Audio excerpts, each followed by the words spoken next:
James Reid nagbago dahil kay Issa Pressman.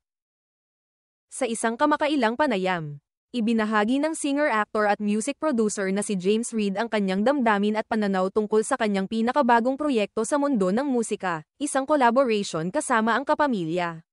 Singer-songwriter na si TJ Monterde. Ayon kay James, malalim at personal ang koneksyon niya sa kanilang bagong kantang pinagsamahan. Hindi lamang ito isang ordinaryong collab project para sa kanya, aniya. Ramdam niya ang bawat salitang nakapaloob sa kanta, na para bang galing sa mismong karanasan at damdamin niya bilang isang tao, hindi lang bilang isang artista. Sa gitna ng pag-uusap, inamin ni James na isa sa mga linyang labis na tumatak sa kanya mula sa kanta ay ang, "Ikaw ay mas mahalaga kaysa maging tama." Ayon sa kanya, simple man ang pahayag. Ngunit lubhang makapangyarihan ang mensahe nito, isa raw itong paalala na sa isang relasyon, mas mahalaga ang taong mahal mo kaysa sa pride o pagiging palaging tama sa argumento.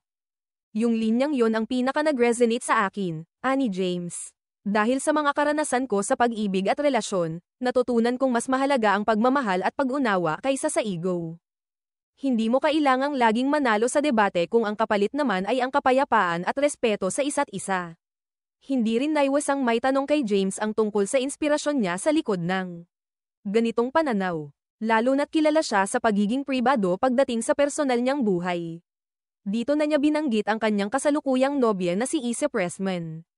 Ayon kay James, malaking bahagi ng maturity niya sa relasyon ay dahil sa kanyang girlfriend, kay Issa ko natutunan yan. Sa totoo lang, mas malakas siya kaysa sa insecurities ko, dagdag ni James. Siya ang klase ng partner na hindi mo kailangan patunayan ang sarili mo sa pamamagitan ng pagiging tama lagi. Instead, gusto mo siyang pasayahin. Gusto mong i-please siya in the right way, not out of fear, but out of love and admiration. Dagdag pa ni James, ang kanta ay hindi lamang produkto ng creative partnership nila ni TJ Monterde. Kundi bunga rin ito ng mga pinagdaanan nila bilang mga individual na lumalago sa kanilang mga relasyon at sa buhay. Ibinahagi niyang naging bukas ang kanilang talakayan ni TJ habang sinusulat ang kanta, at pareho silang nag-ambag ng karanasan at emosyon. Hindi ito basta collab lang. Pinag-isipan namin to.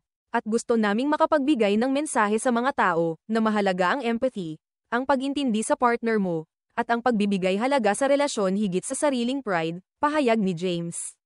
Sa tanong kung may plano ba siyang isulat pa ang mas maraming awitin tungkol sa pag-ibig, relasyon, at personal na growth.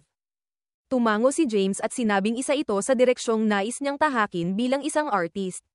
Gusto ko talaga yung ganitong klaseng musika. Yung may lalim, may emosyon, may katotohanan, aniya.